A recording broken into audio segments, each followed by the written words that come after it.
Hello everyone, I'm Juseong Kim, a PhD student at Busan National University, South Korea. And today I will present our recent work titled Enhanced circRNA and miRNA binding and site prediction through structure information. We are honored to share our work with you at ISMB ECCB 2025. So let me begin with a quick introduction to circRNAs. circRNAs are covalently closed, loop-shaped RNA molecules produced through a non-canonical splicing process known as backsplicing. They are involved in several important biological processes, including microRNA sponging, transcriptional regulation, and protein interaction. One of the most well-known functions of circRNAs is microRNA sponging. Some circRNAs contain multiple binding sites for specific microRNAs. By sequestering these microRNAs, circRNAs prevent them from repressing their target mRNAs. This competitive binding mechanism plays a critical role in shaping gene regulatory networks. Why does predicting circRNA and microRNA interactions matter? Accurate prediction helps us. First, it helps us understand the genus gene regulation. Second, it enables the discovery of new biomarkers and therapeutic targets. And third, it supports the design of synthetic circRNAs for therapeutic applications. In particular, binding site level prediction is valuable for experimental validation and for developing high precision RNA-based therapeutics. Our motivation and approach, many deep learning models rely heavily on known circRNA and microRNA associations, and they use graph-based frameworks like GNN, GCN, and GAT. As a result, they struggle to model interactions at the isoform level. In addition, most sequence-based models do not explicitly learn RNA secondary structure. To address these limitations, we propose a structure-aware framework that combines a hybrid encoder and multitask pre-training with structure information. We process circRNA and microRNA sequences separately. The circRNA is encoded using our custom designed hybrid encoder. The microRNA is encoded using our pre-trained models such as RNA-BERT, RNA-RNA, RNA-MSN. Then a cross-attention module aligns the two embeddings to model their interaction. Finally, we use your prediction heads to jointly predict whether the circRNA and microRNA interact and where the interaction occurs in circRNA. Our circRNA custom encoder is inspired by HIMBA, a hybrid encoder recently proposed by NVIDIA, which combines SSM and self-attention for efficient long sequence modeling. Although HIMBA was not originally designed for RNA sequence, its architecture is well suited for capturing long range dependencies and global context. So we extend this architecture by adding 1D convolutional layers to better capture local sequence patterns, which are especially important in RNA sequence given its limited vocabulary and functional motifs.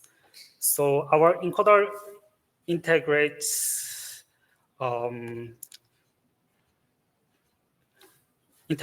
three key components: Mamba block for modeling long-range dependency, self-attention layers for global contextual learning, and 1D convolutional for extracting local motif-level features.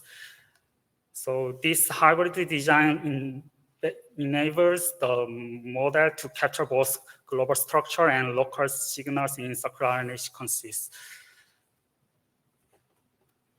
For structure pre-training, one of our approach, we generate 5 different secondary structure conformations per circRNA sequence using RNA fold and RNA sub-OPT from Vienna RNA package. These are represented as dot bracket notations, which reflect various possible foldings. We perform the label pre-processing for 3 pre-training tasks: secondary structure prediction, and secondary structure multi-labeling, and base pairing prediction. Each of these tasks use structural labels derived from the dot bracket notation, allowing the model to learn both global folding patterns and base level structure features. Our first pre-training strategy focuses on learning sequence context. Is widely used in sequence-based models. We pre-train using 2 well-established self-supervised tasks, masked language modeling, MLM, and next token prediction, NTP. These help the model learn local dependencies and recurring patterns within circRNA sequences. Our second pre-training strategy focuses on structure labeling of circRNA sequences. First, secondary structure prediction trains the model to output dot bracket notation, which reflects the global RNA folding pattern. Second, secondary structure multi-labeling assigns fine-grained labels to each base, including base pair type and pairing direction. Together, these tasks enhance the model's ability to capture detailed structural features beyond just the sequence patterns. Our third pre-training strategy focuses on base pair prediction. We train the model to predict a pairing matrix where each cell I, J indicates the probability that 2 nucleotide positions are base paired. This task enabled the model to capture global structural dependencies in RNA folding, which are not apparent from linear sequence alone. We used, for our task, we used 3 curated and widely accepted data sources. circRNA sequences were obtained from circAtlas version 3, and miRNA sequences were sourced from MIR base. For binding site annotation were extracted from the FLcirc-AS database, which provide full-length isopons along with AGO-ClipSeq supported binding regions based on Anchor dataset. To construct training data, we used 2 strategies. First, for positive samples, they were created by labeling plus minus 5 nucleotide region around the binding sites. For negative samples, we randomly paired circRNAs and microRNAs, excluding known positive pairs, and we used RNA hybrid to filter out any likely interactions. So only pairs with very low binding probability were kept to ensure they are truly non-binding. We evaluate our model on 2 tasks, binding prediction and binding site prediction. And we used standard classification metrics, 5 metrics, and we chose 3 baseline models: RNA-BERT, RNA-ERNA, and RNA-MSM. They were also pre-trained models. Let's now look at the performance comparison across both tasks. In both tasks, our model showed outperformed scores. And in the task binding sites prediction, though the accuracy was slightly lower, other metrics showed highest scores. This is expected due to the label imbalance in this task, where the ratio of negative to positive labels was around 13 to 1. In such settings, accuracy can be misleading, so we focus on more informative metrics like F1 score.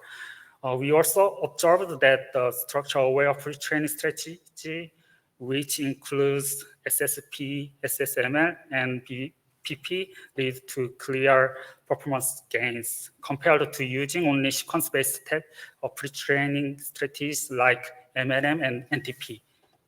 This supports the idea that structural information significantly improves model generalization.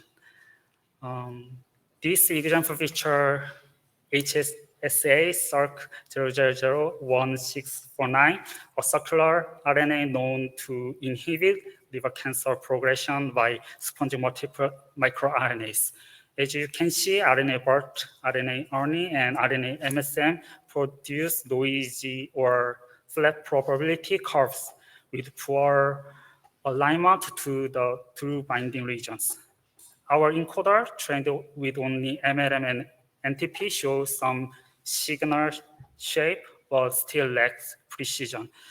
In contrast, our full model demonstrates significantly improved prediction sharpness and localization accuracy. The predicted regions aligned much more closely with the true binding sites as shown by the overlapping green band. This improvement highlights the benefit of structure-aware pre-training, which enabled the model to capture the actual geometry of circRNA and microRNA interaction.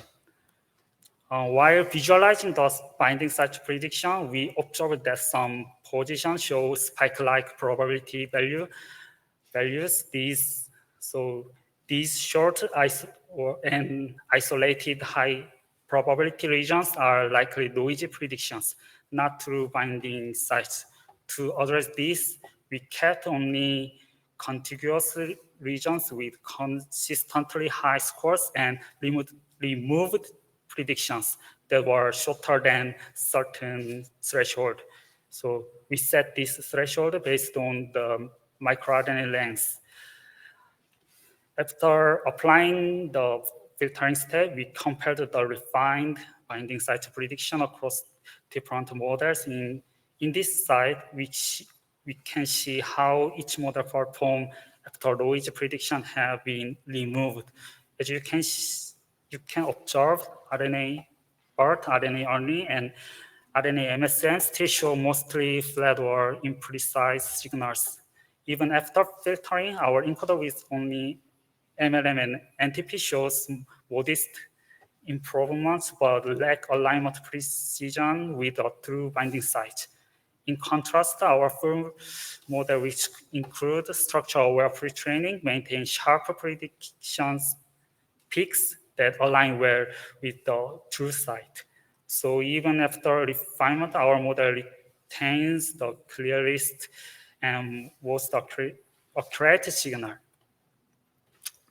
I'd like to briefly share the limitation of our current work and possible directions for future research. First, our current model only supports one circRNA and microRNA pair per input, handling multiple microRNAs interacting with a single circRNA remains a challenge. Second, although we used multiple pre-training strategies, we have not yet disentangled the individual contributions of each task. A more detailed ablation study will be important to better understand their roles. In terms of future work, we plan to extend the model to microRNA prediction and develop more reliable metrics for evaluating binding site accuracy. To summarize, we introduced a deep learning framework for predicting circular RNA and microRNA interactions at the isoform level by incorporating structure-aware pre-training tasks. Our approach combines a hybrid encoder with multitasking pre-training strategies. As a result, the model produces more accurate, localized prediction. This work was supported by 2 research grants. I'd like to give special thanks to my advisor, Professor Kim Tae-sung, and to all lab members. And finally, thank you all for listening. If you have any question or feedback, I'd be happy to discuss your comments, and insights would be a great help in improving this research. Thank you so much.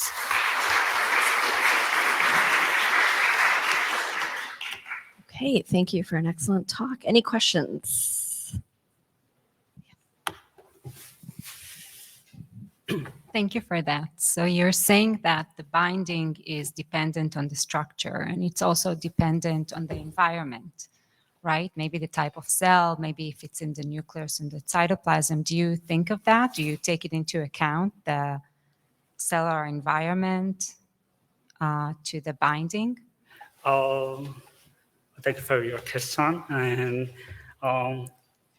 I had not explored about that. I only use the sequence data, so it will be helpful to my research. Thank you.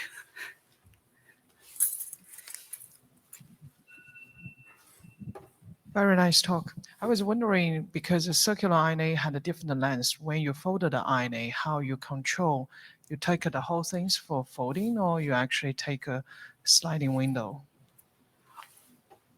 We don't use like sliding window. We just we try to train the model with only sequence and to capture the patterns for nucleotide patterns. So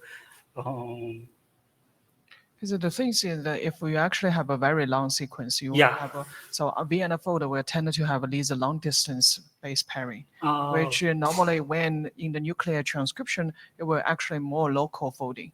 So that's why I said it's maybe actually have some structure difference. So that's why we collected the 5 secondary structure from RNA fold, using RNA fold and RNA sub-OPT tools from Vienna RNA. Yeah, so we try to train the model to understand various structure information. Yeah. Thank you.